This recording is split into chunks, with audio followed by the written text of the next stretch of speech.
አብዛኛዎቹ ሰዎች ህይወታቸውን የሚያሳልፉት ከራሳቸው ውጭ ካሉ ጠላቶች ጋር በመዋጋት ነው። ከሰዎች፣ ከሁኔታዎች፣ ከድህነት፣ መጥፎ እድል እያሉ ይኖራሉ። ነገር ግን ማንም ሰው ማለት ይቻላል በውስጡ ያለውን ጠላት እንዴት መዋጋት እንዳለበት አያውቅም። ምክንያቱም ይህ ጠላት አደገኛ አይመስልም። በቀጥታ አያጠቃም፣ ያሞግሳል፣ ያጽናናል፣ ያላችሁን ምስል ይጠብቃል። ለዚህም ነው ብዙ ሰዎችን በቀላሉ የሚያሸንፈው።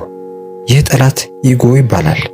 ራያን ሆሊዴይ በታዋቂው ኢጎ ኢዝ ዘ ኢነሚ በሚለው መጽሐፉ ኢጎ ማለት እናንተ ጥሩ ሰው እንደሆናችሁ የሚነግራችሁ የውስጣችሁ ድምፅ ነው። ኢጎ ህይወታችሁን በአንድ ጀንበር አያጠፋም። ቀስ በቀስ ከእውነታው ጋር ያቆራርጣችኋል እና አንዴ እውነታው ካጣችሁ በኋላ ሁሉንም ነገር ታጣላችሁ ይላል።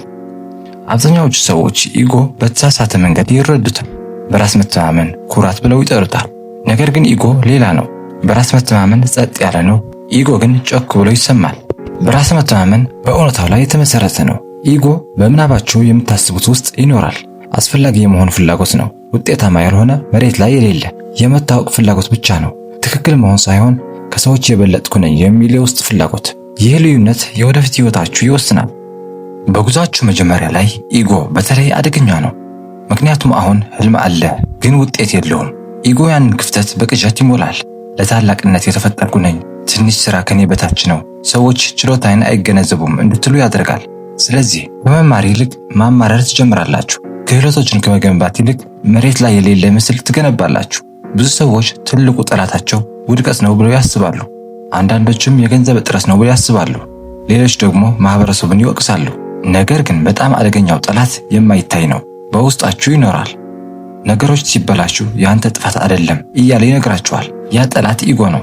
ኢጎ በራስ መተማመን አይደለም። አውቃለሁ፣ እኔ ብቻ ነኝ አስፈላጊ፣ ሌላ ሰው ማዳመጥ አያስፈልገኝም፣ ከሁሉም ሰው የተሻልኩ ነኝ እንላለን። በሲሊኮን ቫሊ የመጀመሪያ ቀናት ሊቅ በመባል የሚታወቅ ድንቅ ባለራዕይ ሰው ነበር። ስቲቭ ጆብስ የአፕል መስራች ከመጠላቱ በፊት ሰዎች ያለማቋረጥ ያወድሱት ነበር። ስሙ በሚዲያ እንኳን ሳይቀር ዕለታዊ ስለሱ ሳይነሳ አይታለፍም ነበር። አቤታዊ ሰው ብለው ጠርተውታል። ከጊዜ በኋላ ግን ነገሮች ልክ እንደነበሩት አልቀጠሉም። በስቲቭ ጆብስ ውስጥ የሆነ ነገር ተለወጠ። ሊያናግሩት የሚመጡ ሰዎች ማዳመጥ አቆመ። አስተያየቶችን ውድቅ ማድረግ ጀመረ። የሚታየው ነገር ሁል ጊዜ ትክክል እንደሆነ ያምን ነበር። ኢጎው ከዲሲፕሊን ይልቅ በፍጥነት እየጨመረ ይሄድ ነበር። ስብሰባዎች እንኳን ሳይቀር አቋርጦ መውጣት፣ መቅረት ጀመረ።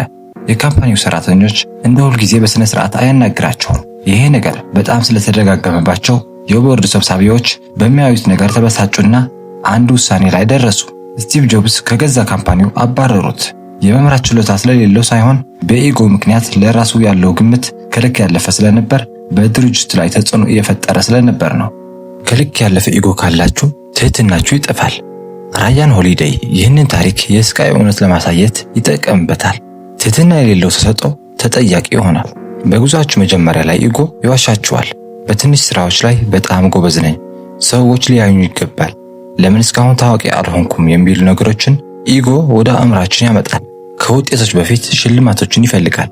እድገት የሚከሰተው በድብቅ ነው። ማንም በማይመለከትበት ጊዜ አንገቱ ደፍቶ የሰራው ሰው ብቻ ያገኘዋል።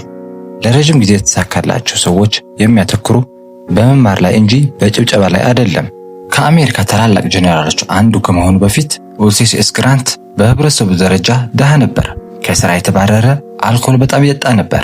ከሚማርበት የወታደር ትምህርት ሌሎች ሰዎች በፍጥነት ደረጃቸው ከፍ ሲሉ ግራንት አላጉረመረመም፣ አክብሮትን አልጠየቀም፣ ታላቅነቱን አላሳወቀም። አንገቱን ደፍቶ ያጠና ነበር። ጦርነት ሲመጣ ያኔ ማዕረግ ያገኙ ሰዎች ወደቁ። ግራንት ግን የሚያቆመው ተሳነ። ለምን? ምክንያቱም በኢጎ አልተወጠረም። እኔ አውቃለሁ አላለም። ራያን ሆሊዴይ የግራንትን ታሪክ ለማሳየት እንዲህ ሲል ይጠቅሳል።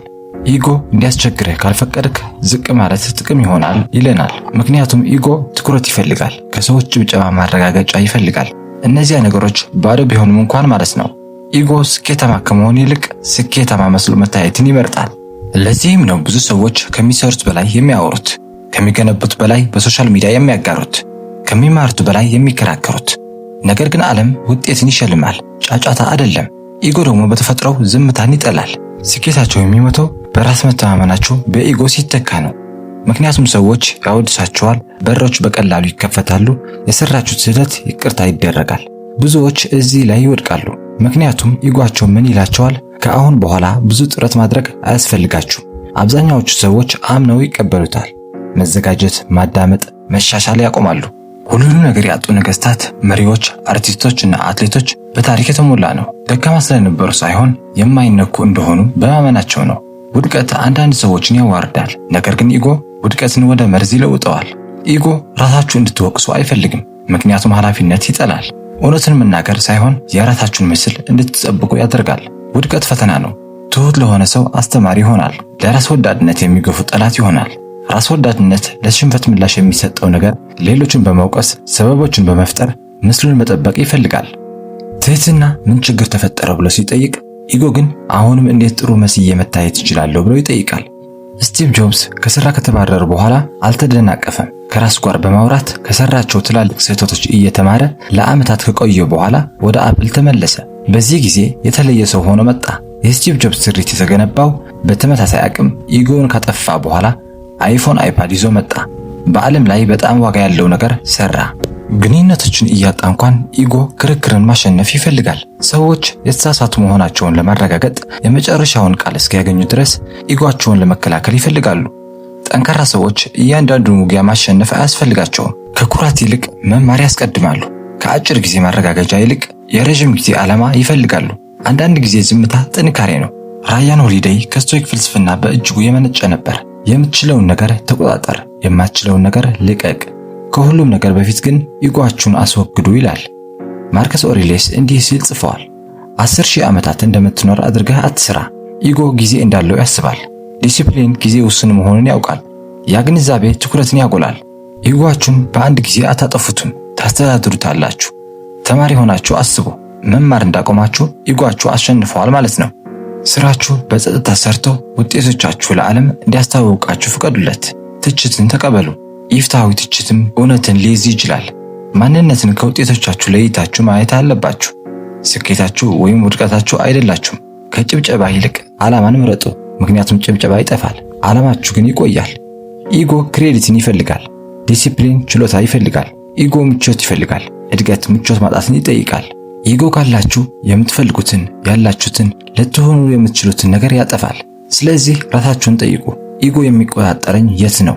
ትኩረቴ የት ሳደርገውና ለምንድን ነው የሚከላከለው?